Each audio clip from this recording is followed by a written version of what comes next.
A young man received word from God that he would live for another 62 years. He tried every way to commit suicide on live TV, but no matter how hard he tried, he could not die.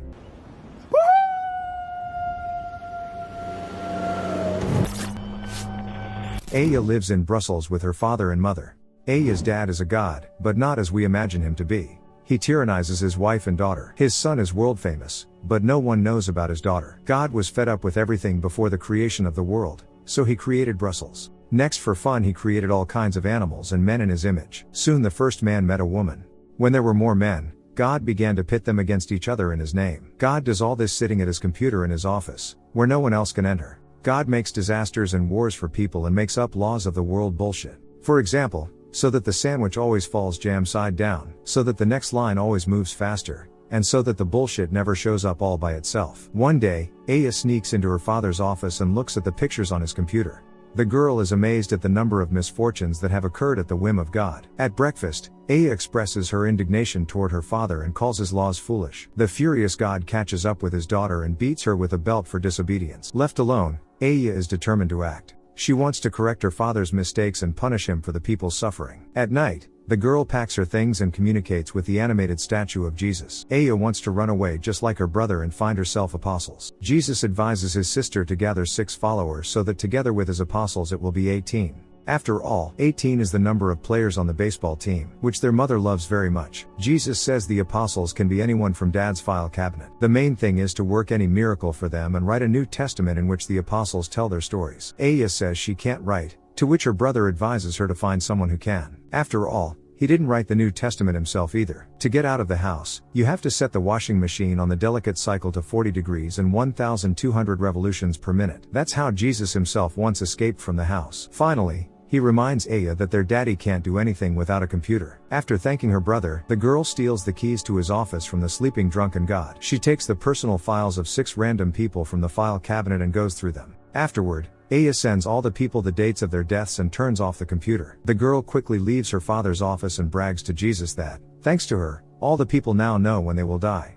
The brother is proud of the girl. For now, God's authority will be shaken. Aya sets the washing machine to the right mode and a long, narrow tunnel into the human world opens before her. As the girl crawls through the tunnel, news bulletins are broadcast to the world. The one topic that worries everyone is the messages with the date and time of death. People begin to notice disturbing coincidences of actual deaths with the counter zeroing in on the message. Even if a person tries to be safe from everything, they still die on the due date. But along with that is the case of a jolly fellow named Kevin. According to the report, he has 62 years to live. Kevin decides to check it out, jumps out of a high-rise window, and survives. God wakes up just as the news announces the cessation of hostilities in all parts of the world. After learning the dates of their deaths, people decide to live out their remaining time for the better.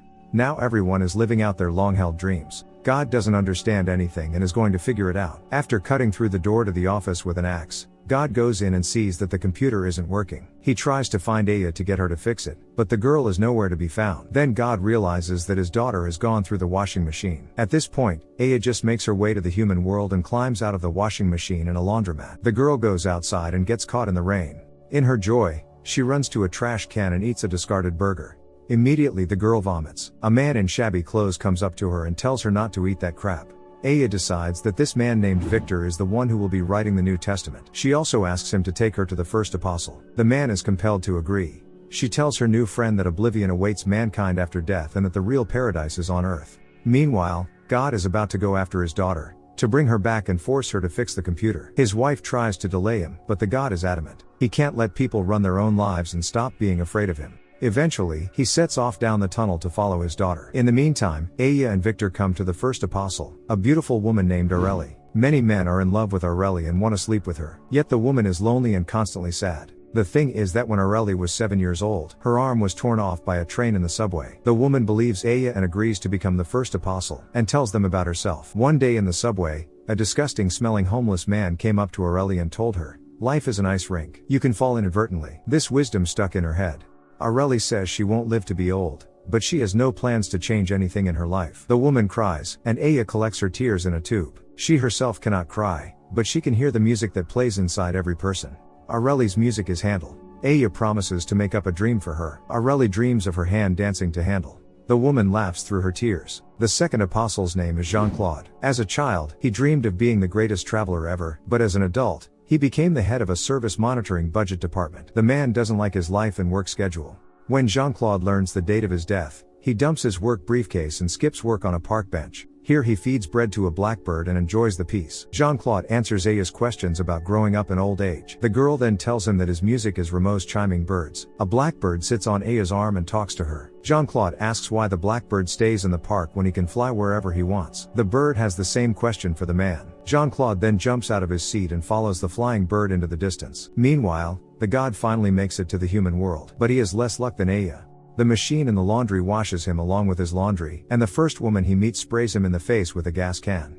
Outside, God also gets caught in the rain and eats a burger from the dumpster. Then skinheads come up to him and start an argument that escalates into a beating. The battered god is taken to the hospital and treated. There they refuse to give him morphine, so the god gets insolent and leaves. In the hallway, he takes away a little girl's jam sandwich. The girl's mother beats the god with an umbrella, and the sandwich falls jam down. The third apostle is named Mark, but he calls himself a horny man. Mark regularly goes to peep shows. The only time he remembers from his childhood is when he saw a beautiful tall girl in a turquoise bathing suit on the beach. Since then, he regularly fell in love with different girls and dreamed about them. After learning that he had 83 days to live, Mark decided to spread all the money from his account for the rest of his life. Every day he began to visit brothels. Now the realization of the availability of sex finally made Mark happy. But the money ran out all too quickly, and with it the state of bliss. After hearing the story, Aya says that Mark's music is Purcell's loneliness. The girl also notes that the man has a beautiful voice and advises him to make money with it. So Mark decides to participate in the dubbing of a porn movie. He is paired with an attractive woman. A conversation develops between his colleagues. After talking to the woman, Mark realizes that she is the same girl in the turquoise swimsuit, only grown up. After work, they go home to Mark, hold hands and go to bed, feeling incredibly attached to each other. Meanwhile, Aya's mother notices that the Last Supper painting that hangs in their house has increased in the number of apostles. God comes to church, where free food is given away. Here the neighboring line moves much faster, so God gets brazen and pushes the needy people away. A fight breaks out, but a volunteer saves the god. In conversation with the volunteer, the god desperately blasphemes, points out his shortcomings to the person he is talking to, and presses on the hurt.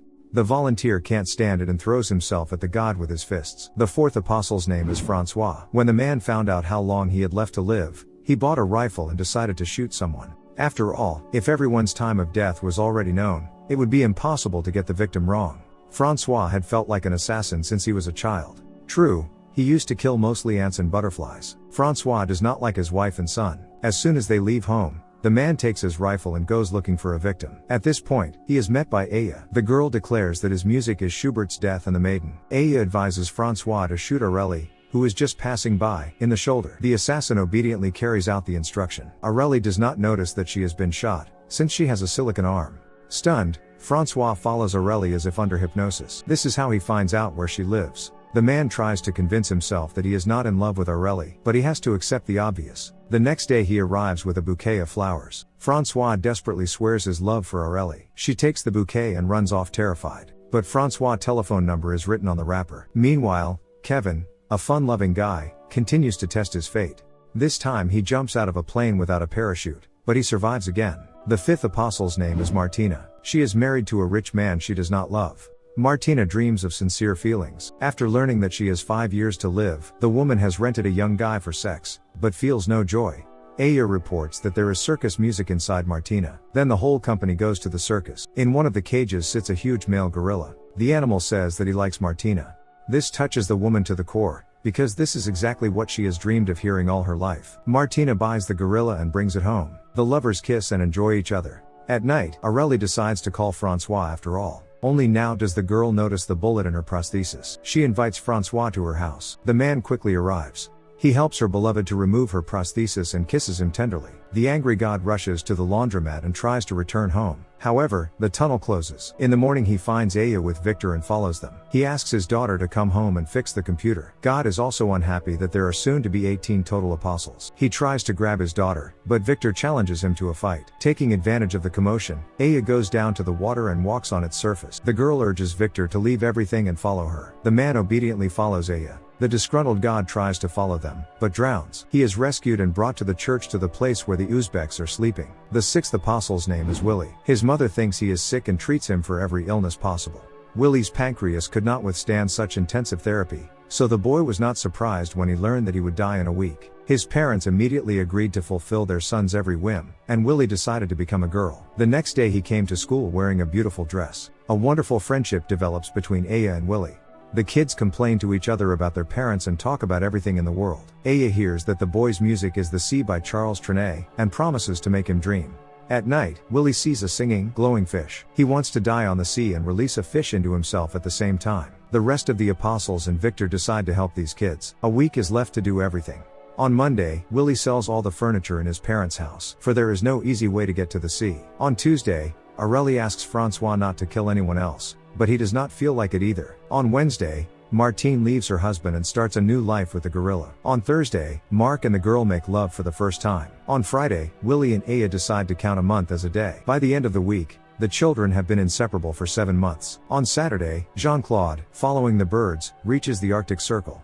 Here he meets the love of his life. On the same day, God is deported to Uzbekistan without documents. On Sunday, Aya, Victor and the apostles arrive at the sea. Many people have gathered here, wishing to die on the coast. The friends find a vacant seat and prepare to see Willy off. At this point, Aya recalls Jesus' words that if she finds the 18 apostles, perhaps something will change. Meanwhile, Aya's mother rejoices that the apostles are 18. She starts cleaning the house and vacuuming God's study.